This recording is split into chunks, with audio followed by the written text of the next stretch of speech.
Quando isso aconteceu, eu morava em um pequeno apartamento perto da faculdade que estudava.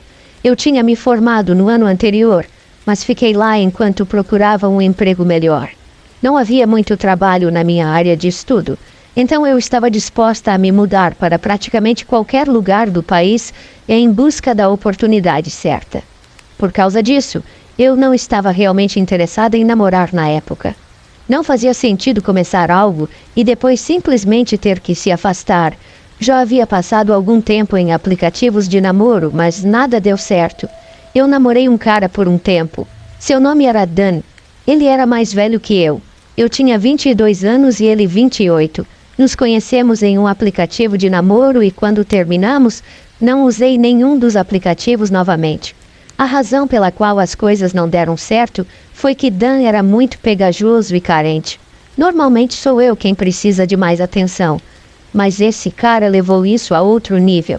Precisaríamos estar em contato constante e eu precisaria até conversar com ele antes de sair com amigos ou até mesmo com minha família. Depois de cerca de 2 meses disso, eu estava farta e terminei tudo. Terminei as coisas em uma cafeteria em nossa cidade, esperando que o local público fosse o melhor. Mas ele fez uma verdadeira cena na frente de todos. De qualquer forma, meu apartamento ficava no térreo de uma casa dividida em 3 unidades diferentes. Todos os meus vizinhos entravam pela porta da frente. As escadas subiam até a porta do meu vizinho e havia um apartamento no porão também. A porta principal nunca estava trancada porque todos nós tínhamos nossas próprias portas internas com fechaduras. Qualquer um poderia simplesmente entrar no hall de entrada da nossa casa. Uma noite estava chovendo, e eu estava sentada na sala navegando na web em meu laptop quando ouvi uma batida na porta da frente. Não a minha porta interna, apenas a porta externa principal que todos nós usávamos. Eu não estava esperando ninguém, então pensei que fosse um dos meus vizinhos. Eu não sabia porque eles simplesmente não entravam e batiam na porta certa. Mas eu não me importei. De qualquer forma, depois de mais 1 minuto, ouvi a batida novamente. Desta vez estava na minha janela da frente. Levantei-me e fui até lá. Então abri as cortinas. Não havia ninguém lá que eu pudesse ver, e ninguém fugindo também. Foi assustador, mas pensei que fosse apenas alguém brincando. Crianças pregando uma peça, talvez.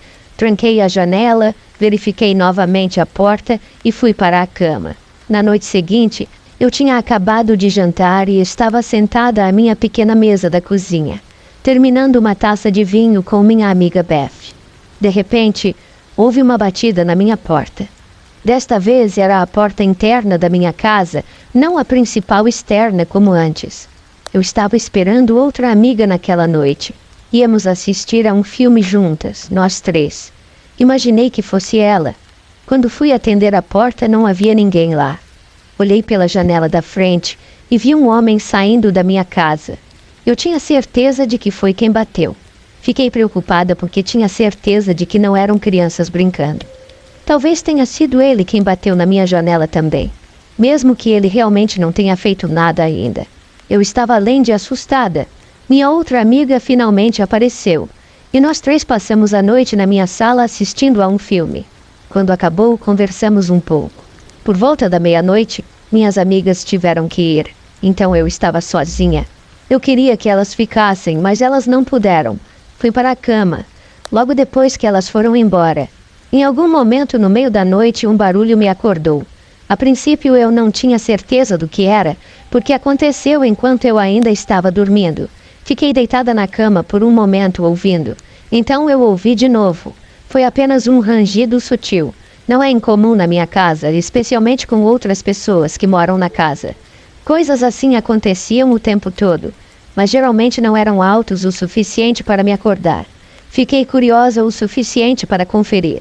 Saí da cama e caminhei em direção à porta do meu quarto. Abri uma fresta e espiei para fora.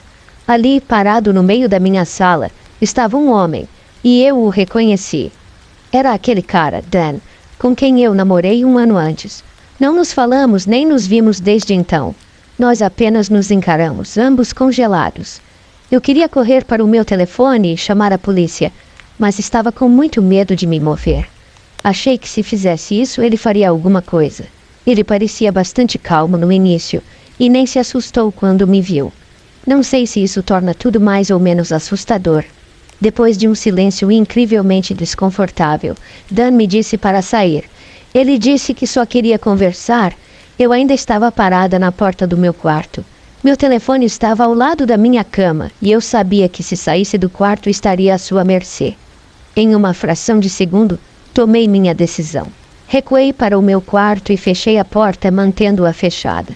Não havia nem fechadura, mas consegui colocar minha cama na frente dela e prendê-la no lugar. O tempo todo eu ouvia Dan batendo na porta e puxando a maçaneta. Peguei meu telefone e liguei para a polícia. Eu sabia que ele ia abrir a porta a qualquer momento. Eu disse aos policiais meu endereço e gritei que era uma emergência. Disseram-me que já havia alguém na área, então demoraria menos de 5 minutos. Isso era uma boa notícia, mas eu nem sabia se tinha tanto tempo. Gritei para Dan que a polícia estava chegando, então era melhor ele ir antes que eles chegassem. Quando eu disse isso, as batidas pararam. Ele começou a me implorar para cancelá-los. Foi como se ele estivesse surpreso por eu ter ligado. O cara invadiu meu apartamento, tentou arrombar minha porta, mas não entendeu por que chamei a polícia. Conversamos pela porta no minuto seguinte e quando a polícia chegou, ele foi preso. Eles chegaram bem a tempo porque outro bom chute teria aberto um buraco na minha porta. Eu disse à polícia que o conhecia e que já namoramos. Também contei a eles sobre os ruídos estranhos que antecederam aquela noite. Com essa informação, pensaram que eu poderia ser vítima de perseguição. Ainda não sei a extensão da perseguição porque me mudei algumas semanas depois para morar com meus pais.